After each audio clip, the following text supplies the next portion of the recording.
Good evening, ladies and gentlemen. Welcome back to another night of live iRacing action here on the National Racing Network. Tonight it's going to be the Stars and Cars of the Silver Crown Cup, kicking off Copper World Classic Week here on NRN. Phoenix Raceway, we are going to have 3 races from the Legacy Phoenix layout coming up right about in the time frame of when the real world Copper World Classic would have happened.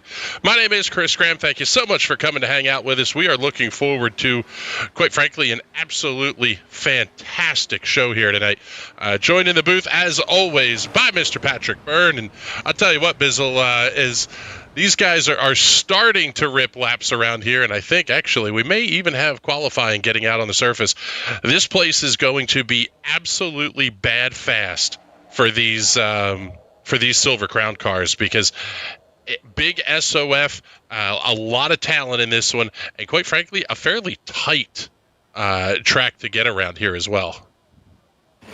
Yeah, this place was built to be the home of open wheelers on the West Coast, and the Silver Crown cars, and I guess the USAC midgets as well, made themselves famous here in the Copper World Classic. This track is almost like it was built for these machines. Absolutely fantastic racing here. Yeah, it was sort of like the vision of what Pocono would later become a little bit later in the decade of the 1960s. At one time, in one ticket for the weekend, you got USAC midgets, sprints, Silver Crowns, super modifieds, and Indy cars on the bill. It was the best value in sports, at least for a long time it was anyway. Qualifications are underway. River Hayes making an appearance tonight. He is helping increase the SOF on this one.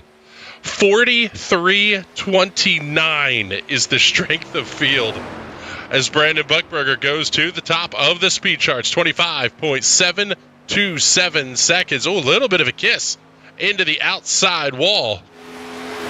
Derek Love, Brian Elmore, Mike Christopher Jr., Austin Beers. Now Laura Gerhardt moves into the top 5. You were saying? Just about to say, I was just reading up on some of my Phoenix fun track facts here. Apparently before every race weekend, they hire snake wranglers to go around the property and collect all the rattlesnakes that call Phoenix International Raceway their home. That's fantastic.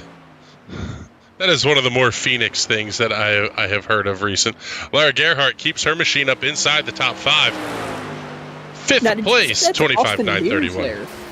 In the number 27 car. Well, yeah, Austin Beers he's in the 9 in timing and scoring. Is River Hayes absolutely wads it up over the start-finish line, and neither lap is going to score for River Hayes. He's going to have to come from the back on this one.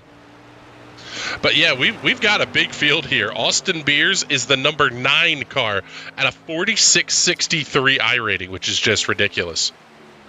Austin Beers is going to be a driver to watch here, and the driver to compare the rest of the field to. Austin Beers was NASCAR Whelen Modified Tour Rookie of the Year, I believe 2 years ago now.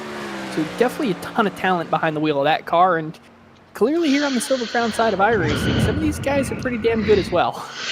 Well, yeah, and Austin is the slowest of the lot, if you can believe that. 69 hundredths back. 26.358 is his lap time. Brett Edwards now in 10th position. Thomas Lewandowski out on the racetrack. Let's pick up Josh Batista, lap number 1. A 26.338, good for 11th quick on the grid.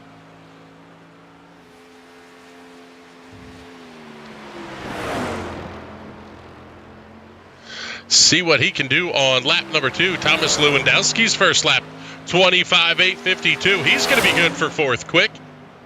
Lap number 2 over the line for Josh Batista. He moves up into the 4th position, 25.770. Pick up Thomas Lewandowski.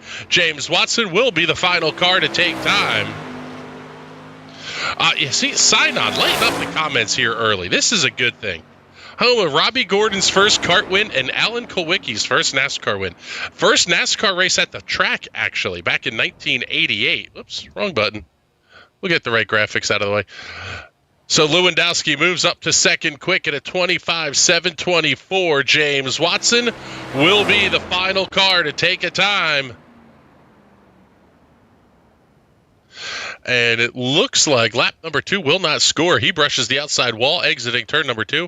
25.895 will be the lap time of record for James Watson. So it'll be Derek Love and Thomas Lewandowski on the front row. And, well, what do you know? Let's take a look here at the championship point standings heading into tonight's race. And it's going to be Lewandowski at a 1084 ahead of a tie for second between James Watson and Brandon Buckberger. Derek Love does not have a race scored this week yet. He sits in fourth on 878. 741 for Josh Batista inside the top 5. So Watson will come around and he will finish the lap, which will end the qualification session, and we will get ready to head down to the starting grid. We'll take a look and see who our first drivers to get out onto the racetrack will be, and it looks like it will be Laura Gerhardt. Will be one of the first out there anyway. Brett Edwards, Brian Elmore now on, Jeffrey Stanton a little bit further forward in the field. With Stanton out there, we can see the front row, so let's take a look at tonight's starting grid. On the pole will be the Street Side Classics number 1 of Derek Love, a lap time of 25.673 seconds. Lining up to his outside in the Team Watson Racing Setups National Racing Network Martin Sports number 3, it will be New York's Thomas Lewandowski, only 51 thousandths of a second back. Row number 2 tonight will have the Dean's Farms Driven to Save Lives number 4 of Brandon Buckberger. He's only 54 thousandths back, and 59 thousandths back on the outside of the row will be the Napa Auto Parts of Rockwell, North Carolina, number 94 at Jeffrey Stanton. That car will be the 7 on your timing and scoring screens. Josh Batista in the red Ream Rocket, the number 20. On the livery, the 12 on the side of the race car, still less than a tenth of a second back. He will be on the inside of row number 3. To his outside will be the number 10 of Brian Elmore. On the 4th row tonight will be James Watson out of the state of Ohio in the Team Watson Racing Setups National Racing Network Martin Sports number 39. The car will be the 6 on your timing and scoring screens. Mike Christopher Jr. out of New England in car number 5. He will line up on the outside of row number 4 in the Ayrton Senna liveried helmet. I don't know what to make of that. I don't know what the rule is on F1 helmet paint schemes. We know what they do to cars, but Laura Gerhardt inside of row number 5 in the Kibu number 13. German will start alongside of New Jersey's Eddie McCarthy on the 5th row. Row number 6 tonight will have Brett Edwards in the 15 alongside of New England's Brian Narducci. And row number 7, Zach Evans in the Team Watson Racing Setups MeFine number 14. To his outside will be the number 9 of Pennsylvania's Austin Beers. Lining up shotgun on the field without taking a time will be the McConey Setup Shop number 81 of River Hayes. The car will be the 2 in the timing and scoring screens. He is going to be fun to watch come through this field tonight, Bizzle. But let's get your thoughts here on the F1 driver liveries, the helmet livery, I guess we'll say. I saw one when I was at Allentown for the indoor race last year, and I can't say whether or not it made him drive like a menace or not, just because it's TQ midgets at the Allentown indoor circuit. If you're on that track, you're a menace. So just because of that, I'm going to have to give it at least 3 menace points right there. I wouldn't avoid Mike Christopher there, but I would definitely be a little wary if I looked over and saw that helmet. Yeah, I'd say it's at least mildly concerning anyway to see a driver in an F1 anything in the sim world, especially a car it doesn't belong on. The field's off at turn number 4. D-Love grabs the loud pedal. We're underway here at Phoenix.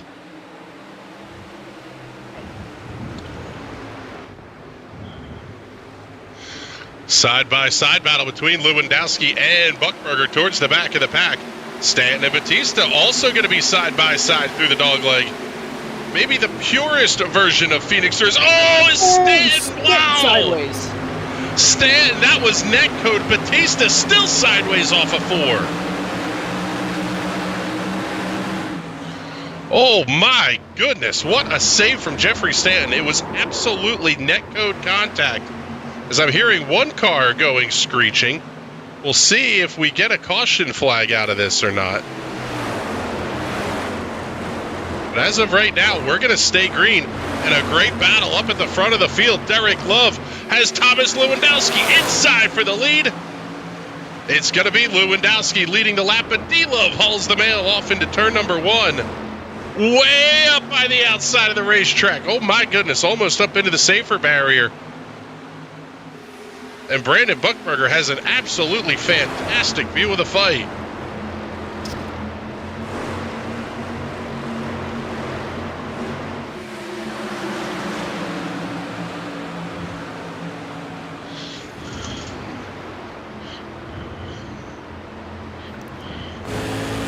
Still side by side. They complete a full lap like that, almost making contact with each other. Yeah, we're going on board here with Thomas Lewandowski. There's D-Love just to his outside. My goodness, that is tight through 3 and 4. Close enough to give him a high five. Yeah, really. Oh my goodness.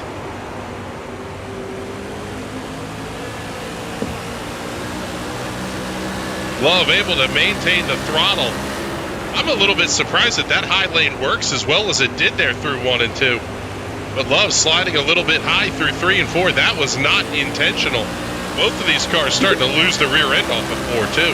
I was about to say, do you see Derek Love get out maybe 5 degrees of yaw into that car coming out of turn number 4? Absolutely wild. There's Jeffrey Stanton going around Lewandowski on the outside. Brandon Buchberger back there right behind Lewandowski as well, but we'll stay on board here with the 3 as we got to fight for the race lead.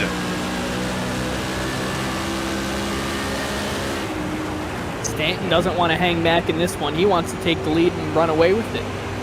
Well, yeah, and if there was a place that Jeffrey Stanton could try the slide jump, I would think it would be into turn 1. Maybe not so much turn 3. You're carrying a lot more speed. Yeah, in the turn 1, definitely, just because of the way the banking kind of falls off there.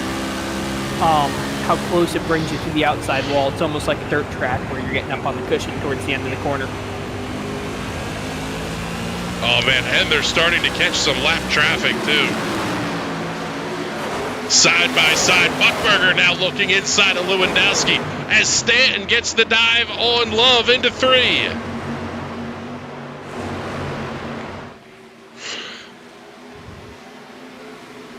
Man, these guys are going absolutely ballistic. Even back to 6th place, James Watson. It's less than a second, and it's only 2 seconds back to Narducci, Mike Christopher, Eddie McCarthy in kind of the second half of the field. There's no way these guys keep it green with the way they're running side by side each and every lap. These cars are going to get too squirrely, and there's bound to be contact at some point. Well, if it doesn't happen there, it may happen here. A little bit deeper in the pack. This is Narducci, McCarthy, Christopher, Gerhardt, Elmore, Hayes, and Edwards, all the way back through the 13th position. Gerhardt thinks about the slide job. Looks like Narducci getting into the wall a little bit. Yeah, a little bit. Doing some Luke Bryan, kick the dust up.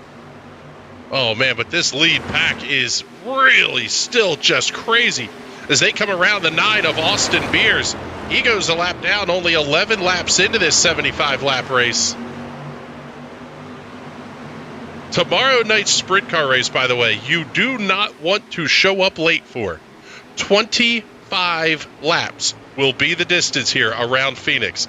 If that race goes clean and green, it's over in about 12 minutes or so.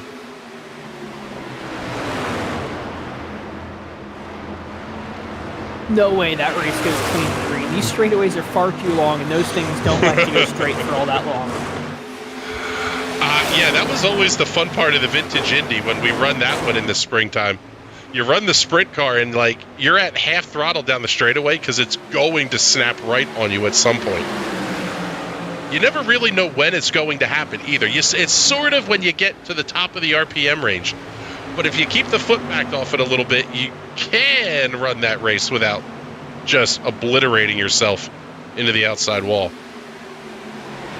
Yeah, that was always the most fun with the much more modern, faster open-wheelers coming behind you. The Lotus 49s couldn't hold their line in the corners. They required a full circuit. And down the straightaways, the sprint cars require the full width of the circuit. So it's almost like trying to weave through traffic in a Honda Civic when you're driving one of the modern Indy cars around there. Yeah, and doing it at 225 miles an hour or whatever it was, 100-mile-an-hour speed gap. That one's going to be coming up, I guess, in... When did we run that? April? I believe this year it'll be the month of May. I will check up on that. So late April, early May is when we usually run the Vintage Indy. But we've got another TNT special event coming up. Oh, buddy, hold on to it. Wow. Lewandowski and Buckberger getting absolutely handsy through 1 and 2 that time. Oh, and Batista has to lift into 3 to not run over Lewandowski as the race leaders continue to go side by side. They're about 8 laps deep into this now. Yeah, this March, we're going to be hosting the Grand Slam 2.4 in TNT Series. It is 1/10 the distance of the real-life 24 hours. Going to be held at the Daytona International Speedway using the old-school Riley from about 2007, a Mustang from about 2007, and a Pontiac Solstice from about 2007. All 3 cars released with the original copy of iRacing all the way back in 07 to 08, right around there. Yeah. This time, though, we're going to run it with 8x time acceleration, so we're at almost a full day night cycle. It's going to be an absolute blast trying to drive those old beasts around the racing circuit. Yeah, I'm looking forward to that one. I hope we don't allow team driving for that, by the way. I know it may hurt participation a hair, but 2.5 hours of driving a Pontiac Solstice around Daytona just sounds absolutely miserable. However, if you have a Team Watson Racing Setup's Paul Walker tribute scheme, it might be worth it. Yeah, I think I'm going to find myself either in the Riley or in the Mustang. The Mustang is a bunch of fun, and I haven't had a good excuse to drive the Riley in anything remotely competitive and pretty much my entire time on iRacing, so I think I'm going to use that as a reason to dust it off. Yeah, I will either be driving the Solstice or the Riley, I think. The Riley is going to be very competitive, though. I will not have a chance to win in it. The Solstice, I might. The Solstice, I think, is going to be the most competitive class. It's going to be able to take most of the corners, except for the 2 hairpins, just about flat out. As well as down the straightaways into the bus stop, it's going to be like a pack race at Daytona. It's going to be flat out, bump drafting the whole way around. That is going to be the tightest class the whole race through. Yep. The Rileys are going to be like a normal prototype race where, the leaders are going to distance themselves from the guys in the back. And the Mustangs, I think, are just going to be your normal GT car race. A lot of fighting, a lot of drafting, a lot of getting into each other. So just depending on what style of racing you want. Yeah, I think it will be a fun event. If you're interested, discord.gg/TNT Racing. All the info will be there. And we'll get that link shared up into the comments as well here in just a moment. But I can't believe that Jeffrey Stanton and Derek Love are still side by side. This is probably about 15 laps now. These guys have been running these cars this hard. We're not anywhere close to the halfway point yet. You have to wonder if tire wear is going to become a concern for these guys late in the race. It's going to. This track is very, very abrasive. This is the old concrete here from the 2007-2008 scan of this racing circuit. Very narrow, so coming out of turn 4 here and coming out of turn 2, you are getting on the wheel aggressively trying to not hit that outside wall. So definitely going to see a lot of right front wear to see these guys understeering more and more.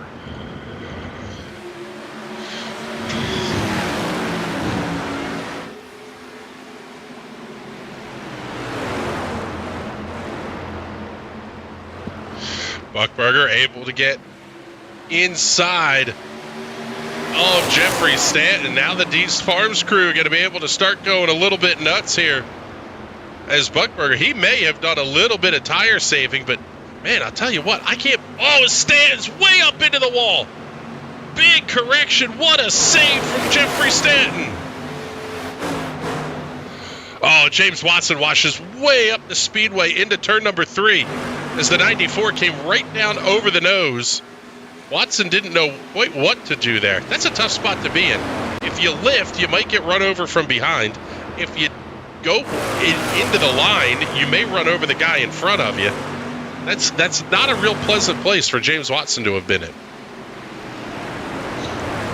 No, it's a very scary place. I would imagine we should start getting a February gift together for Watson that includes new packs of underwear and socks, just as a nice gesture. Yeah, that sounds about right.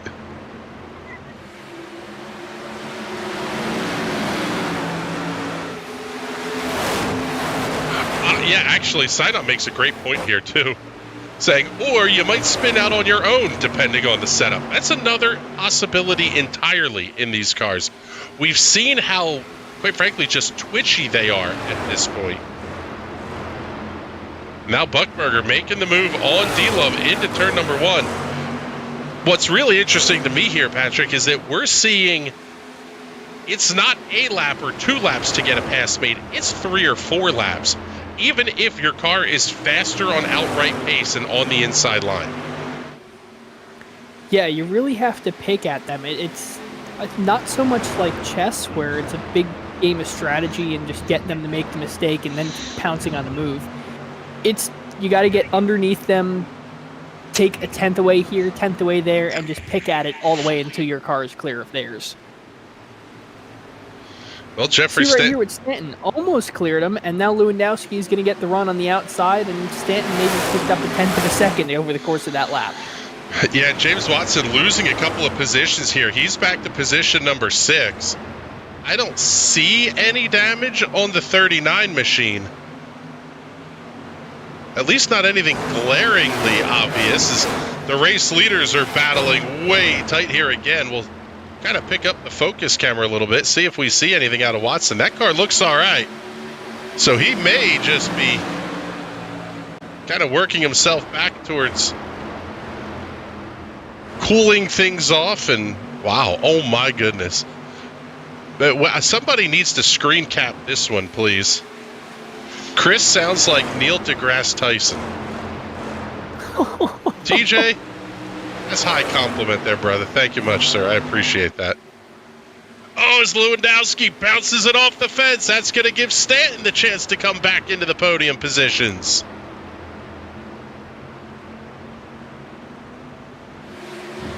Chris, maybe we need to get you to do like a space podcast. Like, can we commentate over the SpaceX launches? Oh, we could absolutely do that. That would be fun. And just give completely wrong information with it. Absolutely. Maybe we could do one while we're down in Florida next week. Hopefully we get to see one of the launches down there. Yeah, I will have to check the launch schedule down there for the Cape, because at the rate that SpaceX is going, they're planning a launch like every 3rd day this year, which is just insane. River Hayes, by the way, making his way around Mike Christopher Jr. That's going to be the battle for the 8th position, as your race leaders are still side by side at the front of the field, but pulling away from Jeffrey Stanton in the process. The gap from 2nd to 3rd is up to 3/4 of a second. Excuse me, 1st to 3rd is up to about 3/4 of a second.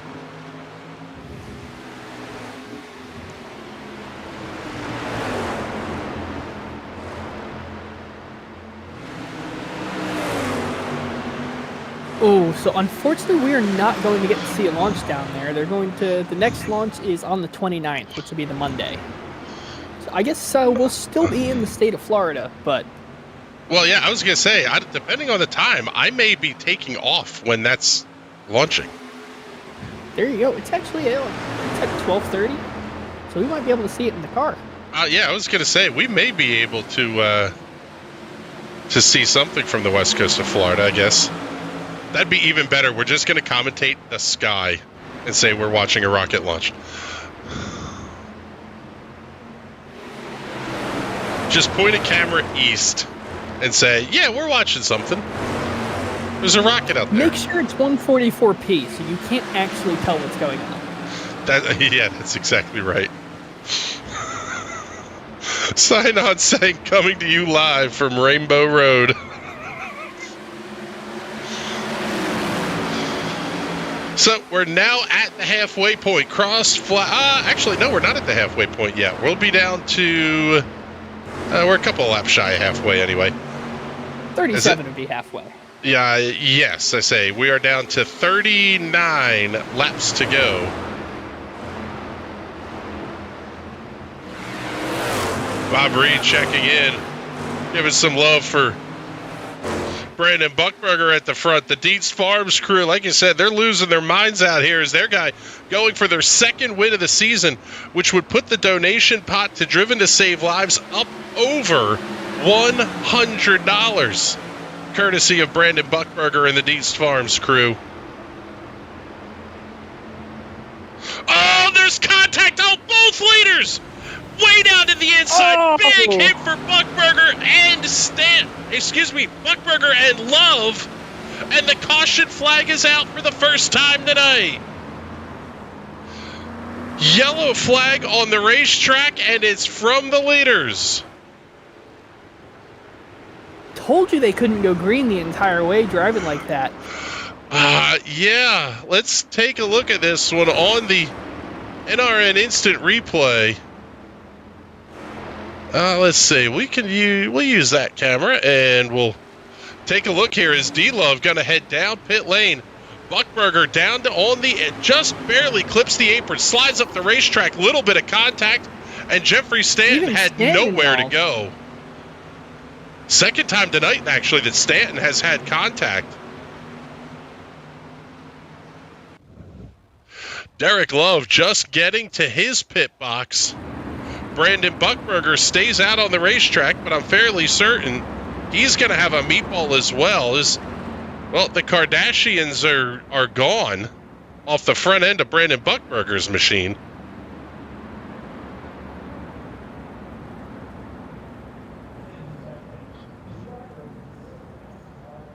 And now we got to think. Let's take a look here at Jeffrey Stanton. Yeah, that front end is crunched up even more than it already was from the outside wall contact earlier in the race. Yeah, it'll be fine. Well, I guess we'll find out in a little bit here when we go back to Green Flag Racing, but we've got to reset the field. At the front, it'll be Thomas Lewandowski with the top spot at the restart. Jeffrey Stanton currently sits in the second position, followed by Josh Batista, James Watson, and Eddie McCarthy. And don't look now, but this has put River Hayes up into the sixth position.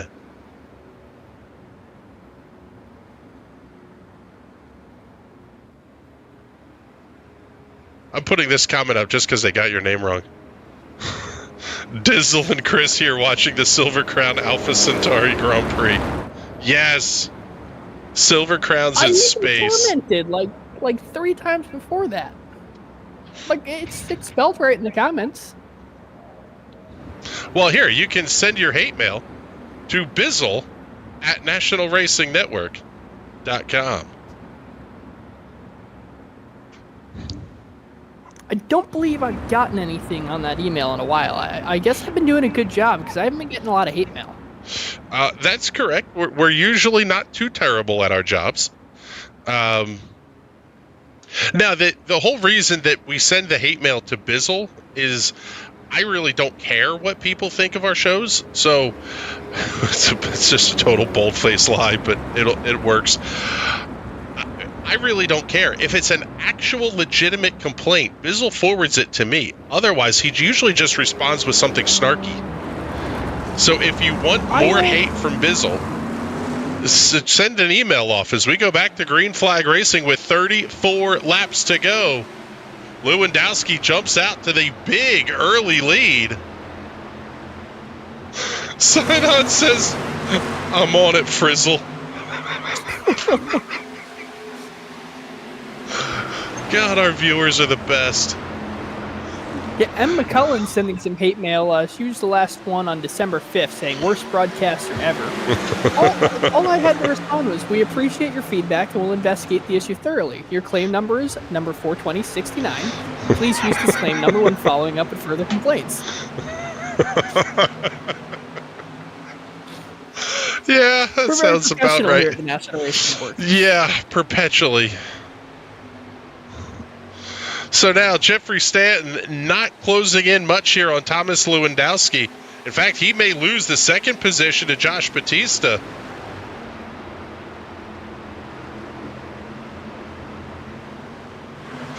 fact, let's take a look and go on board here with Josh Batista. The Exorcist cam in full force here tonight.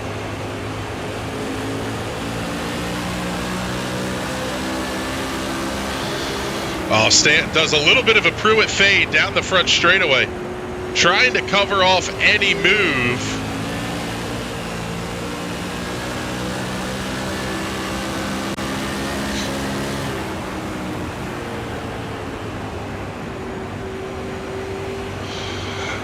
Okay, hold on. The comments are coming in that we gotta get up here.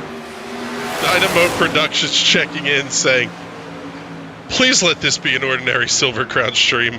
With the biz? No way. Yeah, it sounds about right.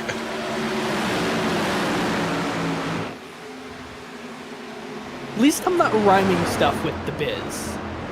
I could. But I won't.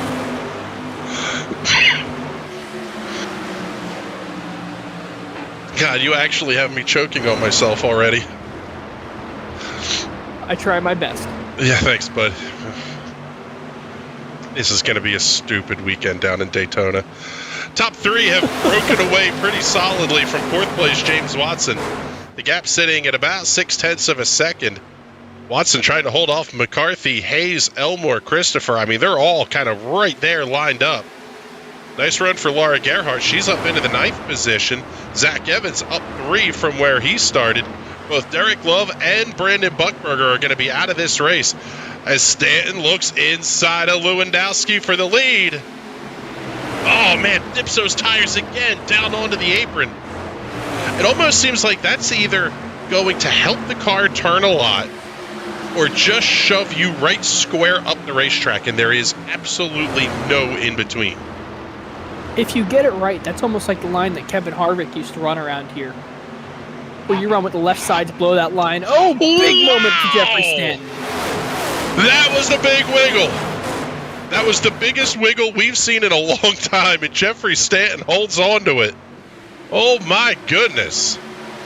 I heard the Wiggles are looking for a 5th member. We might have to send Jeffrey Stanton their way. We're going to ship Jeffrey Stanton to Australia. Sorry, Jeffrey. Rockwell doesn't need you. The land down under does.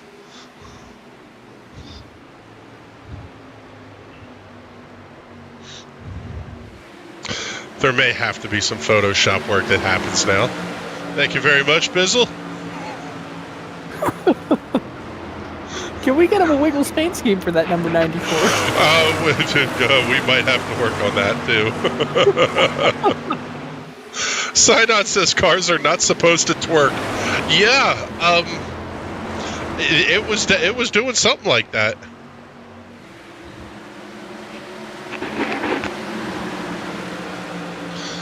Oh my goodness. Down to 24 laps to go here. God, we didn't even start drinking for the weekend yet either. These shows are going to get progressively worse as the week goes on.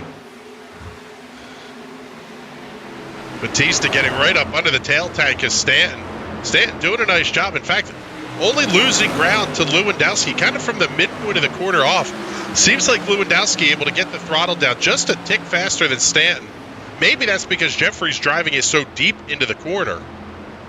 Kind of giving up the exit speed to try to make up some ground on corner entry. Yeah, and that might be his only option here with the way the front of that car is damaged. Connor Knowlton checking in.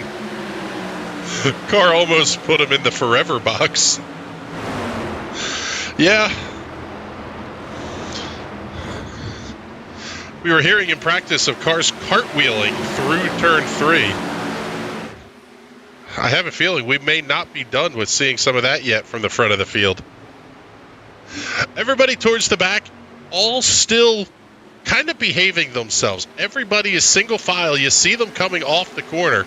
So we're going to keep the focus up here on the front of the field.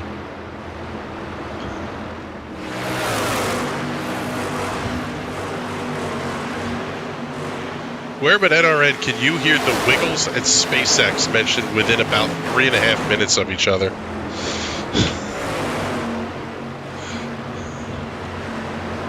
PBS. With Neil deGrasse Tyson.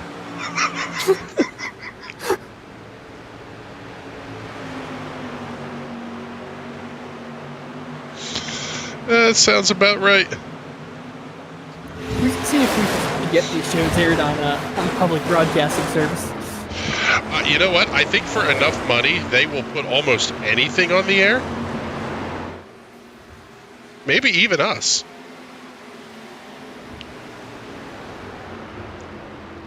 I will send them an email shortly. We would have to clean up our act way too much for that. Josh Batista able to get around Jeffrey Stanton, and now he's going hunting for the race leader. With 18 laps to go, Stanton up 3, one of your hard chargers of the race. Right now it's River Hayes up 9 as he runs in the 6th position. And about 6/10 or so off the back bumper of Eddie McCarthy for a spot in the top 5. McCarthy and Zach Evans rounding out the podium in your Hard Charger Award standings tonight. Stanton will not go quietly into that good night. Oh, wow! Oh, my goodness. Lewandowski, what a save, and it's going to give Stanton a chance to go 2 for 1. He grabs the binders, maybe thinking about the crossover off of 2. Jeffrey Stanton, a wild 3rd to 1st move. Lewandowski going to be able to hold on to it, and I'll tell you what, Bizzle, now this is when this race is really going to get exciting. We talked about the tire wear being an issue. Excuse me, but they're also now going to be getting very light on fuel. If these cars weren't twitchy enough for you before, they're only going to get worse every week that goes by here till the end. Yeah, you're taking all of the weight off of the rear tires here. You can see how far back that fuel tank is slung over the rear axle, and that really helps these things keep the rear end planted.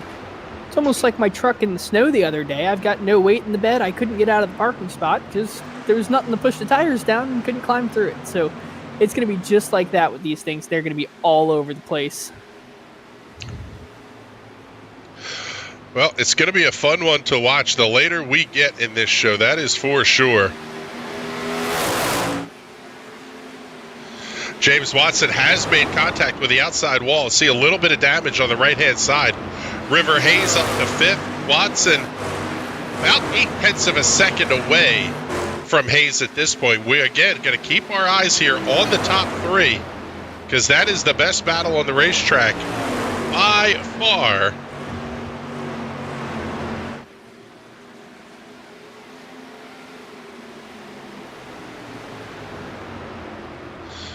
Batista going to be able to, well, I thought he was going to clear Stanton off at 2. Man, just so much momentum on the high side of the racetrack right now.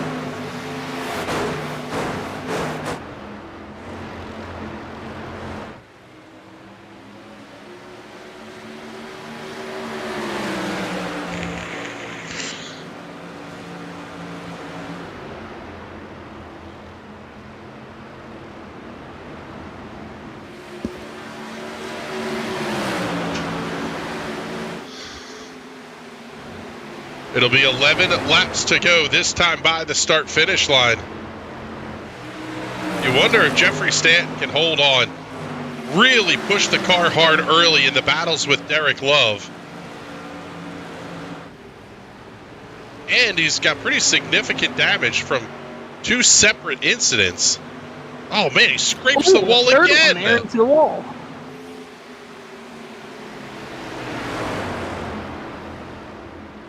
Yeah, Batista is running out of time to get by Stanton and try and chase down Lewandowski. Yeah, it's 10 to go this time by, and he's going to have to make the move very, very quickly.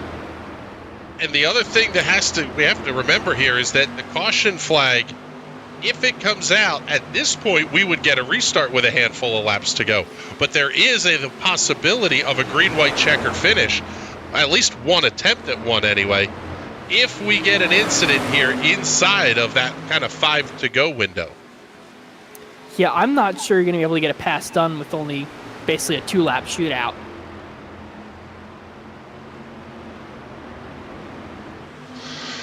Stanton They're going to be twitches side again. by side now, coming into 3. Man, Lewandowski may have gotten a piece of the outside wall exiting turn 2 as both of these cars catch up pretty quickly down the backstretch and through the dogleg. Again, another bobble for Lewandowski at the front. Batista not able to make the move stick.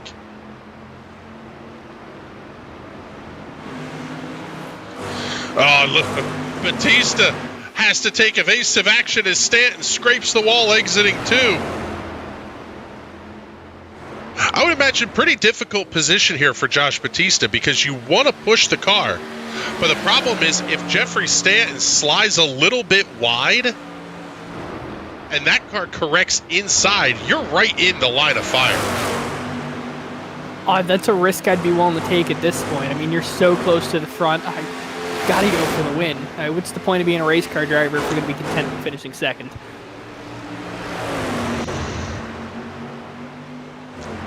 Batista able to clear that time through 3 and 4. Lap number 69 just complete. 70 goes up on the board. And with 6 to go, can Josh Batista get around Thomas Lewandowski?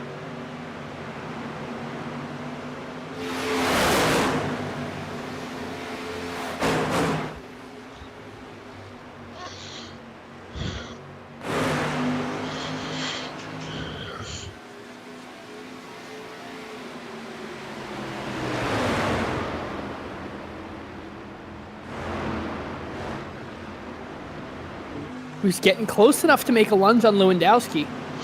Yeah, Lewandowski defends to the inside, but he's side by side now, coming in the 3. And Stanton trying to make that outside lane work through 3 and 4. Batista's going to be almost there, but it's all just not enough. Lewandowski able to hold on, but the pressure is mounting. Everybody's starting to make their way up the racetrack now. Track temperature up to 89 degrees. Not anything too crazy, but you wonder if Batista the dynamic track the outside now. may be starting to come into play. Oh, Batista's going to have a huge run off the corner here.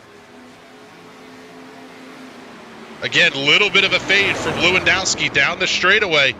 Able to force Batista to back off into turn 1.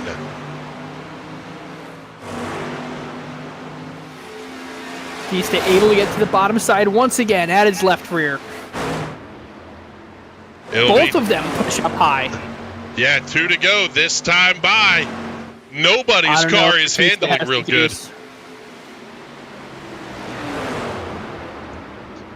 Well, and do you hit a point where the big send is coming one way or the other? I don't know. That number 20 car looks like it's all over the place.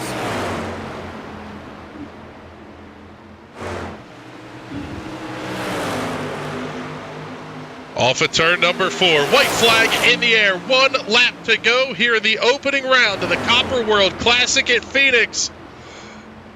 Batista trying to make the inside lane work. He goes full slide off of turn number 2. May not be enough. Lewandowski will have the advantageous spot through 3 and 4. He will come down the front straightaway, keep it in a straight line under the twin checkers. And Thomas Lewandowski wins at Phoenix as Josh Batista, well, basically intent wrecks himself off right over the start-finish line. Oh my goodness, what a show. Thomas Lewandowski picks up the race win. What a spectacular show these guys put on tonight. Lewandowski getting the win by a third of a second over Josh Batista. Jeffrey Stanton holding on for third. James Watson and River Hayes complete the top 5. Real nice run for Laura Gerhardt and Eddie McCarthy, putting themselves up into position 6 and 7. Brian Elmore, Zach Evans, and Brett Edwards will complete the top 10 here this evening. Second page of the leaderboard has Mike Christopher Jr. finishing 11th, Brandon Buckberger and Derek Love going out of the race at about the halfway point in 12th and 13th. Brian Narducci and Austin Beers round out the field. Those guys going out very early in this race. Gonsalver checking in saying sad ream noises. Yeah, I don't know about sad. That was a hell of a run for Josh Batista here tonight. Dynamo checking in, sign on as well. Oh my goodness, man, the comments were fun tonight.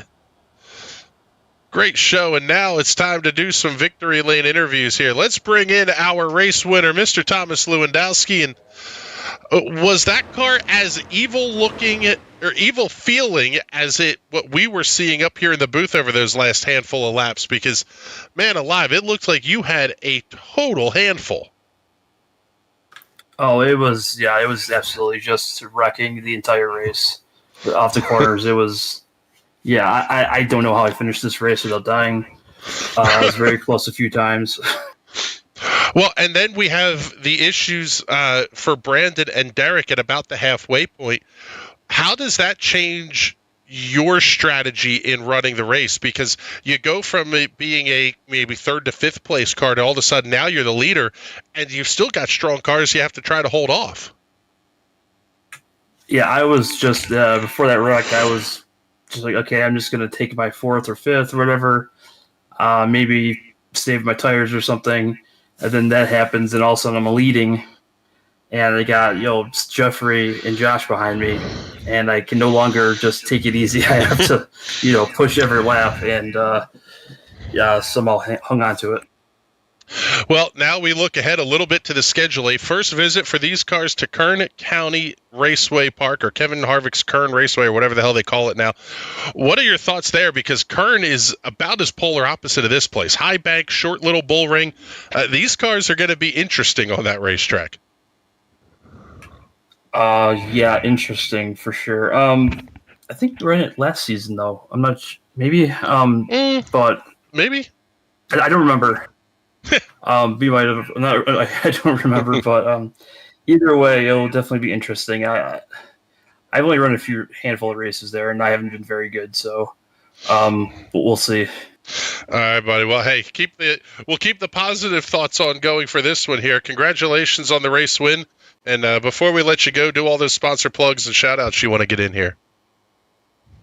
Just thanks to you guys for broadcasting these, and I had a full week of plowing snow, so I didn't get much testing time in, but it was still a good run here, and thanks to everyone at the drill team, Speak John, Larry, Mark, so. All right, brother. Well, thank you much. We appreciate you coming to check in with us here. And now let's pick up our second. Elephant. I got space. Send me smoke signals. You got weed? We'll get our second place finisher tonight, Josh Batista. God damn, I love when we bring you up into the booth. Man, talk us through the night. You may be the only car without significant damage on it that was running up near the front. But, man, was there anything you could do to try to get around Thomas? It seemed like the passing was there, but really hard. Yeah, I had to be picture perfect with my line and hope that Tommy somehow wiggled off too, got loose or something, lost momentum. That was the only way for me to get side by side and maybe make a pass. He had the car to beat, honestly. Tonight, between him, Derek, and Brandon, those three racing earlier, and Jeffrey, all of us up front were all really close on times, and we were all battling like nuts. It was crazy. Yeah, and then when you get to those last couple of laps, are you fighting control of your car as much as you are thinking about the pass, or does kind of your lack of control go out the window? You saw what happened off 4 come to the line, right? I think that answers the question pretty clearly. I honest to God thought that was intentional. You just went squirrely sideways and binned it, pissed that you finished second. Yeah, that car was a mess, to put it mildly. I think Thomas called it evil. What word would you describe to call these cars here tonight? The start of the run, it felt okay, but definitely by the end with the light fuel and worn out tires, there's probably a word I could say, but I'm not going to say it. Let's not put it out there right now. But yeah, it was crazy. It was really, really slick out there, and Yeah, I think we all showed it. Yeah, that's for sure. Actually, we're just watching you slide across the start-finish line here on the slow-mo replay. Man, Josh, congratulations on the runner-up finish here tonight. Big points night for you. And before we let you go, do all those sponsor plugs and shout-outs that you want to get in here. Yeah, I got to thank you guys, as always, for putting on the show. Reem, Jeffrey for painting the car, and everybody out there watching. Thank you, as always. All right, buddy. Well, thank you much. We appreciate you coming to hang out with us here in the booth for just a minute or two. And now let's talk to, well, let's see. Let's find his car first. And we'll talk to our third-place finisher tonight here, Mr. Jeffrey Stanton. And how did you finish third? I mean, you bounced the car off the wall a couple of times. Brandon and Derek have their thing that you caught a piece of. You had an adventure tonight, to say the least. Yeah, this whole weekend's been an adventure and a half. I just tried keeping it out of the fence, and when it got tight there in the long run, it just with that damage, I could not get the rotate off 3 and 4 after being sideways the whole first half of the race out of 2. So. Yeah, it seemed like, I mean, we've heard it from both Thomas and Josh in the interviews here tonight. Thomas called these cars evil. What is it about this place that makes the setup so difficult? Because, I mean, it seemed like nobody had a good handling race car tonight. Yeah, I don't know in particular, because the last time I ran here, me and Brandon ran like side by side for like 30 laps, and we gapped the field quite a bit, so it just depends on the track conditions, I guess. It's been a while, so. Well, I tell you what, I wasn't all that prepared tonight, though, either way. So. Well, we heard the same thing from Thomas, so maybe going in a little bit blind was the key to success here tonight. Jeffrey, congratulations on the podium finish here in a 43.29 SOF. That's going to be a big points night for you. And before we let you go, do all those sponsor plugs and shout-outs you want to get in here. Yeah, I want to thank Napa, Rockwell, everyone else that supports us, y'all for broadcasting. And it should be a good week at Phoenix here with all the broadcasts y'all are doing, and the sprints, the M18, and the USF. Yeah, we're looking forward to it. This is a fantastic week. Copper World Classic week is always a blast. Jeffrey, thank you very much. We appreciate you coming to hang out with us here. And Bizzle, as we go back to the live look, man. We wanted a show, and that's what we got here out of the Silver Crown Cup guys tonight. Yeah, I mean, that was probably one of the best Silver Crown races we've seen in a while. That wasn't any of the like crazy strategy, save the tires the whole race. It wasn't one of the draft races. It was just come out here with what you got, make a little contact, get the car a little sideways, and whoever the fastest off four is going to be the one that wins. Yeah, that's basically it. It was really an interesting show, and quite frankly, I think we get even more crazy stuff here tomorrow night with the sprint cars coming out here. It's only a 25-lap race, but caution laps don't count. So depending on how many cautions you get, it could go on for a while, but really looking forward to that one. But do we have you? Tomorrow is your travel day to Daytona, right? Yes, depending on what time I land, I might be around to maybe broadcast on my phone. I've got my Bluetooth headset, so maybe I can do a little color commentary on there. Looking at some weather here in Cleveland, though, tomorrow, I might be delayed at the airport for a while, and I'll either be on an airplane or commentating from one of the terminals. I say from the airport bar. Yes, that is exactly where you will be sitting for a long time tomorrow. One thing for you there, at the Cleveland airport, they've got a bar that serves tenants there. It's the only place other than that bar in Hellerstown I know that serves tenants. That, you know what? There is one excuse to go to Cleveland, Ohio. One and only one reason to visit Cleveland. I will be traveling on Wednesday, so no bottom split broadcast this week. At least I don't think so. I don't know if a sim rig will be available because that might be funny to have a live audience chirping in. But we'll see how that shakes out. Thursday night, Indy Pros are here at Phoenix, 10 p.m. Eastern Standard Time, the start time on that show. We're still working on some production things on that one. Hopefully we're able to get it on the air, but we should be able to. Tomorrow night's race for the sprint cars here from Phoenix will kick off at 8 p.m. Eastern Standard Time. Fantastic show tonight. Thank you, everybody who was checking in the comments. We really appreciate y'all coming to hang out with us. Absolutely spectacular show. We really love having to get a chance to talk with all of you guys. Dynamo checking in, saying thank you guys. Hey, thank you. We appreciate you coming to hang out. If you like the show, the super chats and super thanks and all that stuff is out there. Sign-On says there's a lot of good breweries in Cleveland. I can drink Cleveland beer. Lot of good breweries in Cleveland. There's right south of the airport. There's Fatheads Brewery. There's one up in the city of Cleveland that's actually producing a PB Blaster sponsored beer. I was just at Cleveland Brewing Co. the other day. They had a really, really fantastic porter there. Had so much good beer up here in Cleveland. Yeah, I don't know that beer is a good enough reason to visit Cleveland, though. It is in Ohio. It's the only reason that Cleveland is a tolerable city to live in. Well, there you go. Yeah, maybe we'll try it. Maybe we'll pay Bizzle a visit. We'll see. But with that, it's time for us to get the hell on out of here. Fantastic show tonight, Patrick. Thank you very much. This one was a blast. For Bizzle and everybody else here at the National Racing Network that gets these shows on the air, my name is Chris Graham. Thank you so much for coming to hang out with us, and we will talk to you all soon. Have a great night, everybody.